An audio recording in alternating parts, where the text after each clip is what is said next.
Guys, അങ്ങനെ ഇന്നലെ global വില്ലേജിലേക്ക് പോയിട്ടോ. കുറേ ദിവസമായിട്ട് മനസ്സിലുള്ള ഒരു കാര്യമാണ്. കാരണം ഇപ്രാവശ്യം ഗ്ലോബൽ വില്ലേജ് ഓപ്പൺ ആയതിനു ശേഷം പോകാൻ പറ്റിയിട്ടില്ല. കാരണം ഡ്യൂട്ടി കാരണം തിരക്ക് കാരണം പോകാൻ പറ്റിയിട്ടില്ലായിരുന്നു.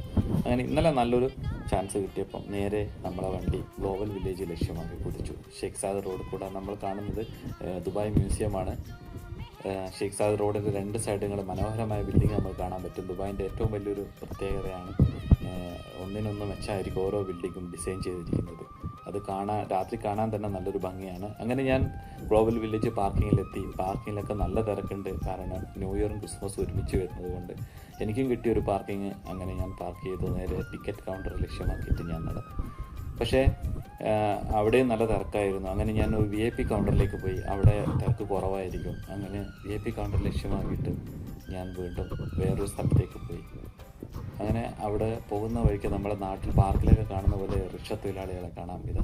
ഇവിടെ 2 റിക്ഷ നിർത്തിയിട്ടിരിക്കുന്നു. ഇവിടുത്തെ ലോക്കൽസിനെ ആർക്ക് വേണമെങ്കിലും അതിൽ കയറിയിട്ട് നമുക്ക് യാത്ര ചെയ്യാം. അങ്ങനെ എനിക്ക് VIP ടിക്കറ്റ് കിട്ടി. അങ്ങനെ ഞാൻ ഉള്ളിൽ കയറിയതാണ്. മനോഹരമായ ഉള്ളിലെ കാഴ്ചകളാണ്.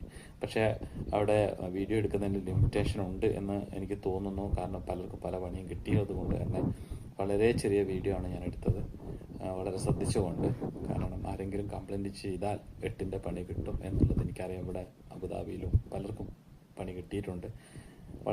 ഒരു ദിവസം കൊണ്ടൊന്നും ഫുള്ള് കയറി നമുക്ക് കണ്ടു തീർക്കാൻ പറ്റില്ല. അതുകൊണ്ട് തന്നെ ഞാനൊരു സൈഡിലേക്ക് മാറി നിന്നു കണ്ടു. കാരണം അത്രയും തിരക്കുണ്ട്.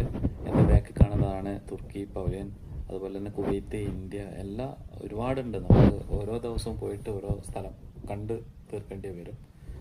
അതുകൊണ്ട് തന്നെ ഞാൻ കുറച്ച് നേരം അവിടെ നിന്നെല്ലാം കണ്ട് അങ്ങനെ പുറത്തോട്ട് ഇറങ്ങിയപ്പോൾ നമ്മൾ വെടിക്കെട്ട് അവിടെ സ്ഥിരം ഒരു 9 മണിക്ക് ഗ്ലോബൽ വില്ലേജിലെത്തിയാൽ നമുക്ക് ഈ കാഴ്ച കാണാൻ പറ്റും. അതിമനോഹരമായ വെടിക്കെട്ട് ലൈവായിട്ട് കണ്ടു. അതും കൊണ്ട് നേരെ പാർക്കിങ്ങിലേക്ക് പോയി വണ്ടി എടുത്തു. നേരെ റൂമിലേക്ക് പോയി. എന്നാൽ ഏറെക്കുറെ ബൈ.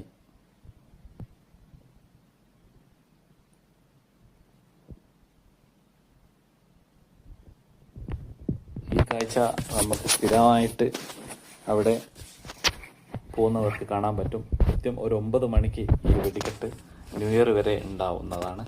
വേറെയും പല മനോഹരമായ കാഴ്ചകളും അവിടെ കാണാൻ പറ്റും.